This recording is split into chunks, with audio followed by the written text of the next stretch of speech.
Don't miss the tea. Subscribe now. Girls, sit down. No, seriously, sit down and do not get up until I have spilled every single drop of this tea because my life has turned into a literal Lifetime movie, and I am losing my absolute mind. You know how much I love my peace, right? You know how hard me and the wife work to keep our little sanctuary calm for the girls. Well, take that image, set it on fire, and throw it into a dumpster. That is where I am right now. Pass me the bottle. I'm not even joking. So let me take you back a few months. We got these new neighbors, right? And immediately the vibes were off. It was this woman, her boyfriend, and her 13-year-old daughter. We'll call the kid Kayla. From the jump, it was obvious the situation over there was toxic. Screaming matches, slammed doors, the police rolling by, just bad news. Kayla started coming over to our place just to escape the war zone. My wife and I both went through homelessness when we were teenagers, so we know what it feels like. We let her hang out. She was sweet, quiet, a total angel, or so we thought. Then the bomb drops. The stepdad leaves and the mom gets evicted. She comes to us with her plan. Her plan was to drag this 13-year-old girl to live in a studio trailer in a junkyard with no running water and some strange man. In Idaho, we couldn't let that happen, so we told the mom, look, Kayla can stay with us until you get on your feet. Notice I said Kayla, not the mom.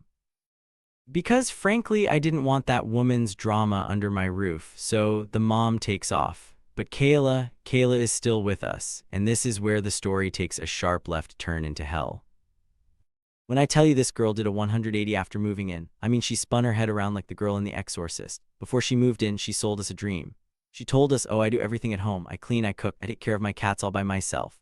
Oh, did I mention the cats? Girl, we already have 3 cats. Kayla has 3 more cats. I told my wife no, absolutely not. But my wife is such a people pleaser, and Kayla played her like a fiddle. She swore she'd keep them in her room and we wouldn't even know they were there. Lies, all lies. It has been 2 months and I am living in a litter box. She hasn't lifted a finger. My wife's the one scooping poop for 6 cats every single day. And it gets worse. One of her cats has a fetish for pooping on blankets. I walked into the living room the other day and the smell hit me like a physical wall. I'm scrubbing cat feces out of our throws while Kayla sits there on her phone, unbothered. Her room is trashed. You can't see the floor, but the mess I could almost handle if her attitude wasn't so wrought. She treats my 3 little girls like they are nuisances in their own home. She rolls her eyes at them, and she has this weird fixation on my wife, demanding princess treatment and throwing tantrums if she doesn't get her way. My wife is exhausted. She's finally starting to put her foot down, but it's taken a toll on her mental health, and that is where I draw the line. You come for my wife, you deal with me. The cat poop and the attitude are bad, but here is the kicker.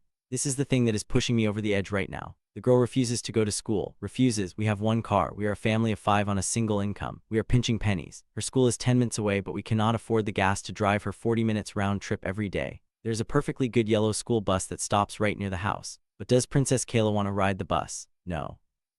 She thinks she's too good for it. She throws fits, screams, and refuses to get out of bed unless we chauffeur her. And lately, she's just refusing to go at all. I looked at her the other day and said, Kayla, we ask for 3 things. Take care of your cats, keep your room livable, and go to school. That is it. We are feeding you, housing you, and loving you. And you cannot do the bare minimum. She just stared at me, blank face, like I was speaking a foreign language. I am at my breaking point. I told my wife last night, I'm done.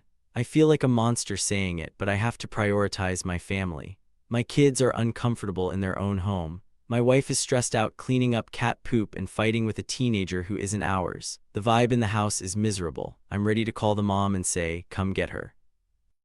Here's the problem, the mom is useless. She's 30 minutes away in a motel. She has adult sisters in the area, but nobody is stepping up. I feel like if I kick her out, I'm just dumping her.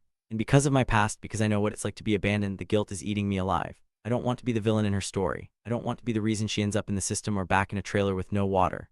But I also cannot be held legally responsible for truancy. If she stops going to school, who do the cops come for? The adults in the house.